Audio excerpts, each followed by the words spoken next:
Olá, está começando a Granja na TV. Eu sou Thaís Dávila e essa é a sua conexão diária com o agronegócio.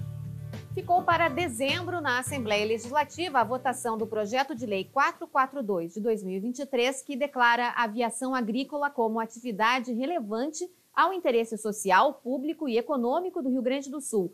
A previsão é de que o projeto do deputado Marcos Vinícius de Almeida retorne ao plenário no início de dezembro. O objetivo do PL é estabelecer segurança jurídica para a aviação agrícola e a pulverização aérea de fertilizantes e defensivos por meio de aviões no território gaúcho. Há poucos dias, conversamos aqui no programa com a Flávia Tomita, diretora técnica do Instituto Rio Grandense do Arroz, e ela nos contou quais são as expectativas para a produção de arroz na safra 24-25 aqui no Rio Grande do Sul. Agora a gente conversa com a meteorologista Jossana Cera, também do IRGA, para saber, em termos de clima, o que é possível esperar para essa safra. Tudo bem, Jossana? O que o produtor pode esperar aqui no Rio Grande do Sul? Ainda é esperado o fenômeno Laninha?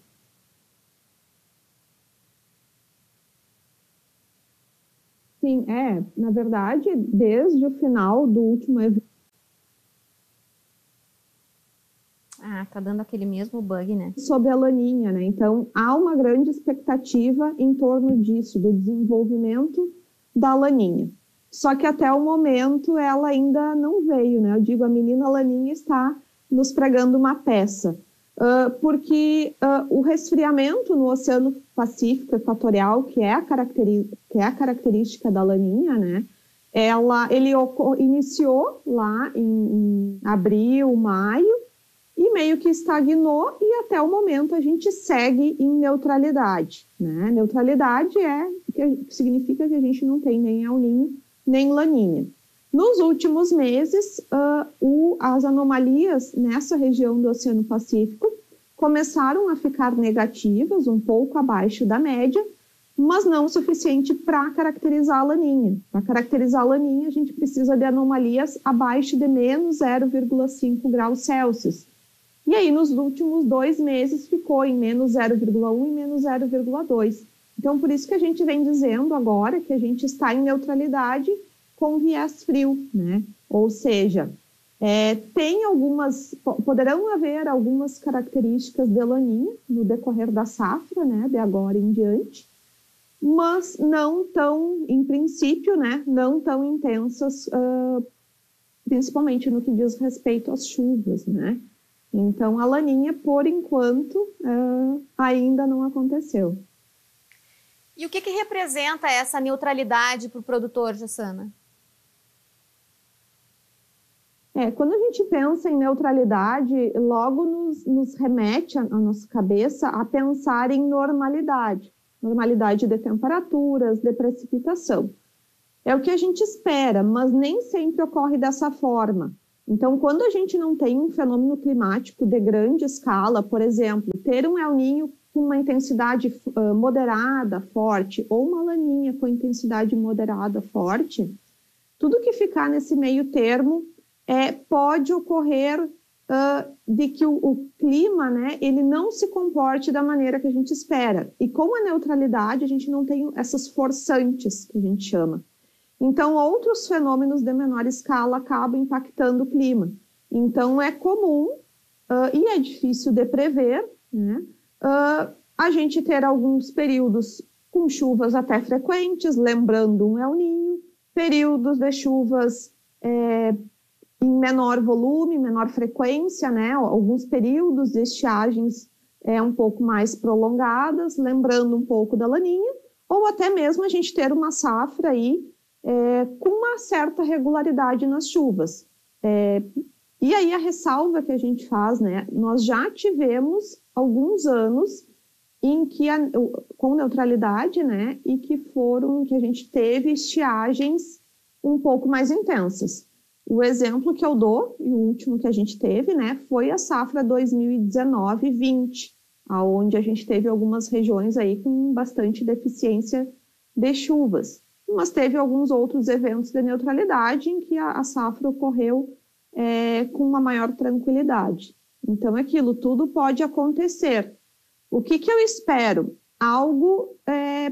Uma safra um pouco mais tranquila, né, em relação às últimas que nós tivemos, né, 2 com estiagens muito intensas, a última muito úmida, chuvosa, algo mais tranquilo, mas que tenha em algum momento nuances de laninha, ou seja, alguns períodos sem chuvas um pouco mais prolongados, nada muito grave, mas pode ocorrer de alguma região ou outra ter menos chuvas, né? O exemplo que eu dou e que a gente vem observando no decorrer dessa safra 24-25 é a fronteira oeste, onde várias das outras regiões do estado registram chuva, e a fronteira oeste, principalmente bem o extremo oeste, a gente observa um menor volume de precipitações comparadas às demais regiões. Dá para se dizer, então, Jossana, que a neutralidade acaba preocupando mais por não se saber o que vem pela frente? Preocupa bastante, a gente fica, como meteorologista, né, até um pouco ansioso no que diz respeito a gente conseguir fazer uma previsão assim, de médio e longo prazo mais assertiva possível para o produtor, né, porque a gente entende a importância disso. Mas o que eu diria assim, para a safra de arroz? A gente teve alguns problemas no início da semeadura agora, devido ao excesso de chuvas, uma frequência muito alta de eventos de precipitação, principalmente em setembro e início de outubro. Agora está alinhando um pouco mais. Mas pensando no decorrer da safra como um todo, daqui para frente, para o arroz, tanto neutralidade quanto a laninha é interessante porque a gente tem mais dias com sol, principalmente no verão, aqueles meses de dezembro, janeiro e fevereiro. Existe essa tendência, né, de ter mais radiação solar, né? E o arroz gosta, né? O ditado que a gente diz, água no pé e sol na cabeça. Então, diante de uma então, diante de uma situação de neutralidade, o impacto para o arroz eu acredito que vai ser positivo. Agora, claro, para as culturas de sequeiro que dependem de irrigação, aí a conversa muda um pouco, né? Porque a gente poderá vir a ter esses períodos de estiagem. E só lembrando o último ano, que foi de um El Niño bastante intenso, mesmo com esse período que foi marcado por bastante chuvas, houve um período crítico ali entre janeiro e fevereiro, em que faltou água em alguns momentos. Então, eu lembro de alguns produtores que têm, né, de fazer irrigação das lavouras de soja. Então, se em um El Niño intenso a gente teve essa necessidade, imaginem com neutralidade ou com laninha. Essa necessidade, com certeza, vai ser maior, né? E para a soja, Jossana, quem trabalha na rotação da soja com arroz pode aproveitar, então, esse sistema de irrigação?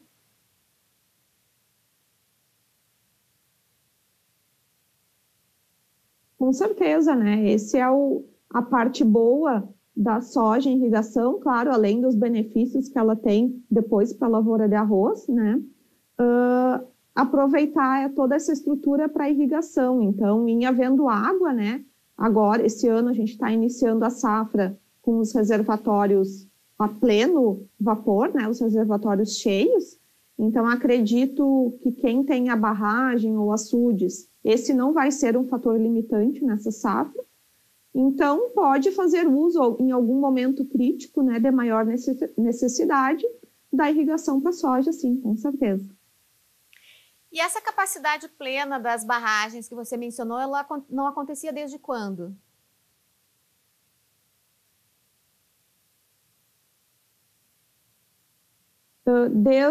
Na verdade, a safra passada também, a gente iniciou com elas cheias, né? Mas, claro, em função da El Niño e todas aquelas chuvaradas que a gente teve ali no mês de setembro. Mas elas, provavelmente, a maioria delas, principalmente na fronteira oeste, acabaram enchendo totalmente nesse período de setembro de 2023. Então, a safra 22-23, a gente teve bastante problemas com isso, né? Principalmente na fronteira oeste, parte da campanha fronteira oeste, aquela região mais a oeste do Rio Grande do Sul. A gente estava, né, iniciava a safra já com as barragens sem estar com 100% da capacidade. A gente estava na torcida aqui porque o último Laninha fraco teve recorde de produção no estado, né? Será que isso vem dessa vez? Então, assim, a gente está na expectativa se a Laninha vai acontecer ou não, né? Eu acredito que para essa safra não vai ocorrer, mas, de qualquer forma, como ele falou, realmente a Laninha da safra 2021, né, foi uma Laninha de fraca intensidade e a gente teve recordes, o recorde de produtividade de arroz aqui no estado e também de soja em terras baixas, e a safra da soja em geral do estado também foi muito boa, né? Então é aquilo que eu comentei, né? O arroz ele gosta de sol, então foi uma safra com bastante sol. E aquela safra, eu lembro que nos meses do verão, ali a gente teve chuvas abaixo da média, no geral do estado, né? Mas essas chuvas acabaram ocorrendo em momentos oportunos, né? Em que a planta precisava. Então, por isso que a gente não teve oscilação, né? Redução de produtividade nessa safra. Tivemos produtividades mesmo de culturas de sequeiro muito boas. Então, às vezes a gente se preocupa, tem uma previsão de laninha, e a gente se apavora porque vai ser seco, enfim, vai ter perdas, mas pelos dados históricos, nem todas as safras de soja, né, a produtividade de soja sob anos de laninha foram tão ruins assim, né? Claro, é difícil de a gente ter recordes de produtividade de culturas de sequeiro, mas em alguns anos ela acaba não havendo as quebras de safra, né, que a gente chama. Então é algo assim para a gente levar em consideração, né, não se apavorar desse prognóstico, né, de ou ficar na neutralidade ou vir a acontecer a laninha, né? Então a gente vai ficar aí nesse meio termo, então acredito que vai ser uma safra um pouco mais tranquila. Obrigada, Jassana, e que venham boas notícias ao produtor gaúcho. Com certeza, né? Nesse momento é o que nós mais ansiamos, né? Uma safra mais tranquila e que seja uma boa safra, tanto para os que produzem arroz quanto para a soja, né? Então, foram, pelo menos as últimas 3 safras foram muito desafiadoras. Então, a gente espera, deseja que seja uma safra aí maravilhosa. Obrigada. O Rio Grande do Sul é imbatível na produtividade em florestas plantadas para celulose. O Luiz Humberto Vilvoc conversou com Júpiter Israel Muro Abade, da CMPC, durante uma reunião técnica para tratar sobre a evolução do plantio de florestas no estado. A grande questão hoje para o Brasil, não só para o Brasil, mas para o mundo, é como fazer aumentar a produtividade num único hectare. Ou seja, o meu aumento de produtividade de madeira e produtividade de celulose ou fibras madeireiras por hectare. Isso hoje o Brasil começou há mais de 50 anos, a gente estava falando em 15, 20 metros cúbicos de madeira por hectare, e hoje nós temos produtividades que extrapolam 50 metros cúbicos de madeira por hectare. Uma das maiores do mundo. Uma então. das maiores do mundo. Hoje, e no Rio Grande do Sul, especificamente, no Rio Grande do Sul nós estamos imbatíveis. Imbatíveis. E se você pensar, o Brasil hoje é referência mundial em silvicultura florestal. Temos as melhores florestas, o melhor clima, as espécies mais adaptadas. O eucaliptus hoje ele é predominante para a produção de celulose, para a produção de carvão, madeira renovável, sem agressão ao meio ambiente, e as melhores produtividades no mundo. Se a gente falar em Escandinávia, estão falando em produção de pinos ou de outras espécies semelhantes ao eucalipto, com 12, 15 metros cúbicos por hectare. E então, muito mais prazo para ser colhido. Muito mais prazo. Estamos falando de ciclos de rotação de 30, 40 anos. No Brasil, estamos falando de ciclos de rotação entre 6 e 10 anos. E Júpiter, para a gente fechar essa curta inserção aqui, a questão ambiental, o eucalipto, ele ajuda a manutenção da fertilidade, a preservação da umidade. Como é que vocês também trabalham na genética e nesse arranjo aí, pensando nesse avanço dentro do nosso estado? É muito interessante essa sua pergunta. Por quê? Porque quando a gente fala em aumento de produtividade considerando os mesmos recursos hídricos, os mesmos recursos nutricionais, a mesma área, então tudo isso é sustentabilidade. Já existem pesquisas das instituições, e a Universidade Federal de Viçosa e a CIF são parceiras das empresas no Brasil, para justamente mostrando que o ciclo, o uso da água do eucalipto, ele não tem problema nenhum, é muito semelhante às áreas naturais que a gente tem. A outra questão é, quanto mais eu uso recursos florestais renováveis, menos pressão eu tenho em florestas nativas. Então, hoje, o plantio que a gente tem de plantio é em áreas ou que eram degradadas, áreas antigas, áreas de pastagem, áreas... E mantivemos os biomas. E as empresas que plantam eucalipto hoje têm o que a gente chama de sistema de plantio em mosaico. Então, a gente tem corredores de conservação, corredores de preservação da mata nativa com mosaicos de plantio. Então, existe uma integração muito grande entre o que é produtividade, produção de madeira e o que é conservação da natureza. Espetáculo. Quanto nós temos de área hoje, SMPC, dentro do Rio Grande do Sul, e com esse novo investimento, mais ou menos qual é a estimativa? Olha, nós temos em torno de área? 200 e poucos mil hectares, entre plantios próprios e plantios de terceiros, que tem um programa muito grande de fomento florestal, que o terceiro planta, é como se fosse a minha poupança, Sim, uma poupança florestal, e a ideia com o novo projeto Natureza é chegar nesse valor, quase 400 mil hectares de plantio. Hoje a SMPC tem praticamente, para cada hectare que a gente tem de plantio, 1,2 hectares de conservação. A Granja na TV faz um rápido intervalo e na volta vamos falar sobre a primeira exportação de queijo tipo grana brasileiro para os Estados Unidos. Até já!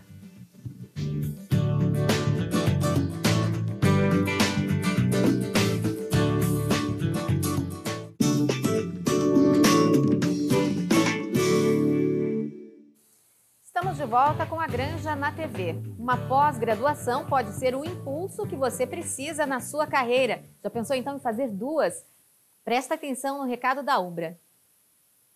Pós em dobro Ubra Pop, uma promoção imperdível para turbinar sua carreira. Fazendo a sua matrícula em uma pós-graduação EAD nas áreas de gestão e educação, você recebe outra totalmente gratuita. Essa é a sua chance de investir em 2 cursos pelo preço de um e crescer profissionalmente. Aproveite a oportunidade incrível de adquirir conhecimento em dobro com uma das melhores universidades do país. Estude com uma plataforma de ensino atual e inovadora, ideal para o seu smartphone, acompanhamento em todo o curso e a flexibilidade que só o EAD oferece, com aulas 100% online. Confira o regulamento em pós.ubrapop.com.br. Ubra Pop, o futuro começa aqui.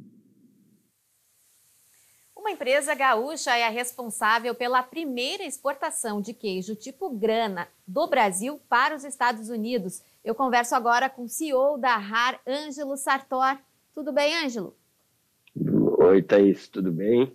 Que alegria essa notícia, uma primeira exportação, foram 700 quilos para os Estados Unidos, é isso? Isso, Thaís. Na verdade, nós somos, a RAR, ela é o braço do agronegócio da família Randon. Nós já temos uma expertise de exportação de maçãs. Somos pioneiros no Brasil a exportação de maçãs e hoje exportamos, dependendo de cada safra, cada ano, mas em torno de 500 containers para a Europa, para a Ásia, então já é uma expertise nossa.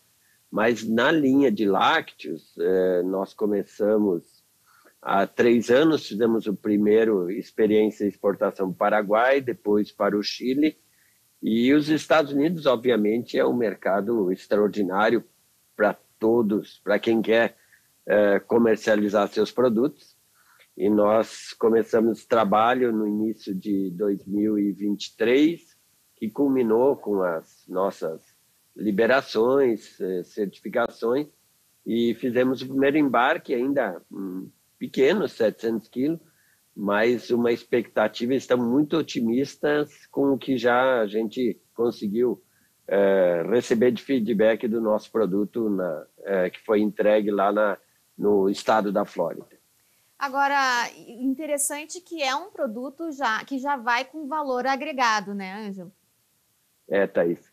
O Gran Formaggio é um queijo tipo grana, então ele tem as mesmas características do Grana Padano original, produzido na Itália, ele é produzido no Brasil exatamente com as mesmas, e que para isso fosse possível, lá no ano 1990, na década, né, de 1990, o seu Raul Randon, que é o fundador da empresa, decidiu importar as vacas dos Estados Unidos para poder ter a qualidade necessária para ter um queijo como é a característica do grana padano. E o produto, então, é um produto que hoje no Brasil ele está consolidado. Nós temos uma demanda bastante aquecida desse produto, principalmente na região sudeste.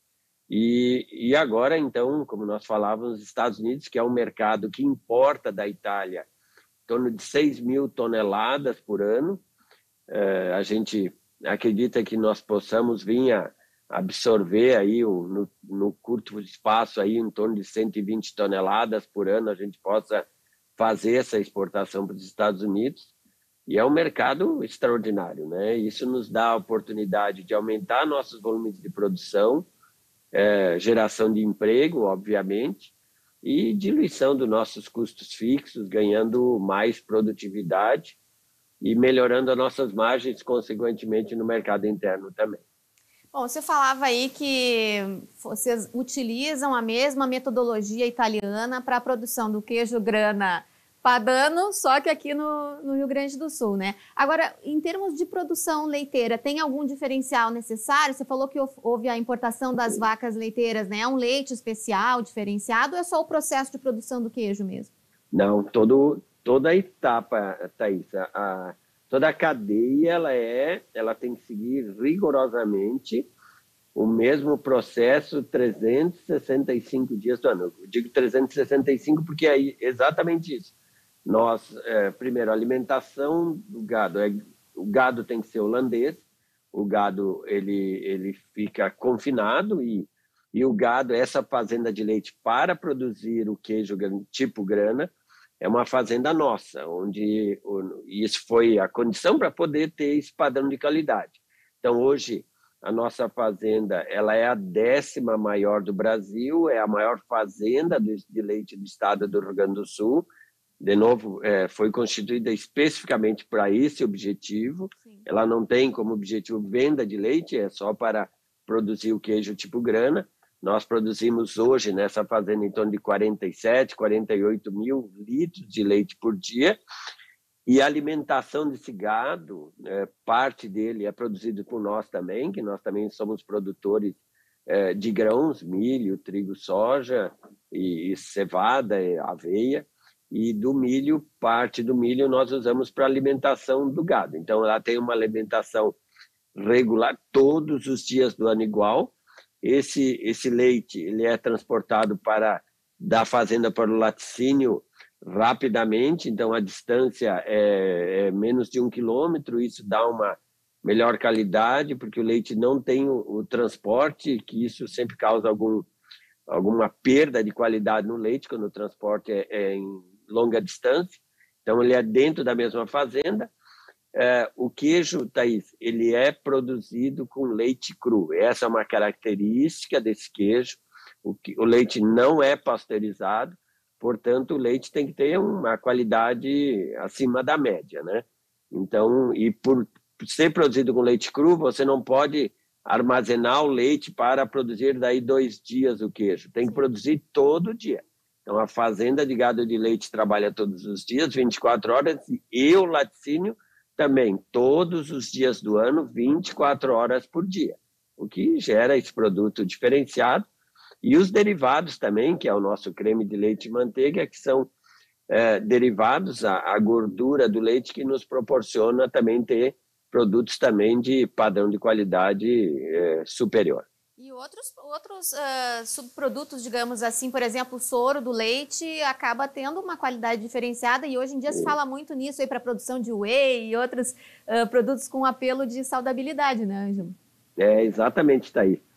Como laticínio, Thaís, para a produção de um queijo como o nosso, ele não é um laticínio pequeno, mas quando você olha como laticínio, como os grandes laticínios do Brasil, ele obviamente é quase que o termo uma boutique. Então, o volume de leite que nós trabalhamos, ele não é tão significativo, no laticínio, e o soro do leite nós comercializamos ele para empresas que realmente fazem esse trabalho que você mencionou, Thaís. Quem sabe agora com os Estados Unidos, a gente aumentando nosso volume de produção, a gente possa vir a usar o soro de forma diferenciada, agregando mais valor. Mas hoje a gente comercializa o soro para outras empresas. Que bom que tem todo um aproveitamento e uma questão até de sustentabilidade aí para a cadeia produtiva que se fala tanto, Ângelo. O consumidor americano também presta atenção nesse aspecto, né? Thaís, isso é algo que foi importantíssimo, esse teu comentário. Foi algo que percebido por nós, porque esses 700 quilos, Thaís, o primeiro momento ele tinha como objetivo a apresentação do produto para um mercado especialmente da Flórida, para algumas redes de varejo que nós identificamos. Foi feito esse trabalho anterior ao envio desse primeiro embarque. E nessa demonstração, na nossa embalagem, nós temos, Thaís, o selo de bem-estar animal. A primeira fazenda da região sul, fazenda de gado e leite, a receber essa certificação de bem-estar animal. E o consumidor americano é um consumidor consome de altos volumes, mas também de consumo de qualidade. Então, o feedback que nós recebemos é disso já ser percebido pelo consumidor, esse diferencial que a nossa fazenda de leite, que é a fazenda própria, ela tem a certificação de bem-estar animal. E, Thaís, isso permeia toda a nossa organização. O ESG é uma conduta que nós temos, que é originária dos nossos controladores, que é a família Randon, que também segue os mesmos padrões nas empresas Randon. Então, nós temos toda uma cadeia de recuperação de efluentes, de geração de gás que alimenta as caldeiras do laticínio. Então, é buscar a melhor qualidade para o meio ambiente. Muito bem, que ótimas notícias, que venham novos mercados e um aumento de volume até para os Estados Unidos. Obrigada, Ângelo, pela participação. Thaís, eu que agradeço a você, a Ubra, pela oportunidade de nós estarmos divulgando o nosso produto e as ações que nós estamos realizando. Parabéns pela conquista. Obrigada. Obrigado. A Granja na TV de hoje fica por aqui. Um bom feriado, um bom fim de semana para você. Até segunda-feira.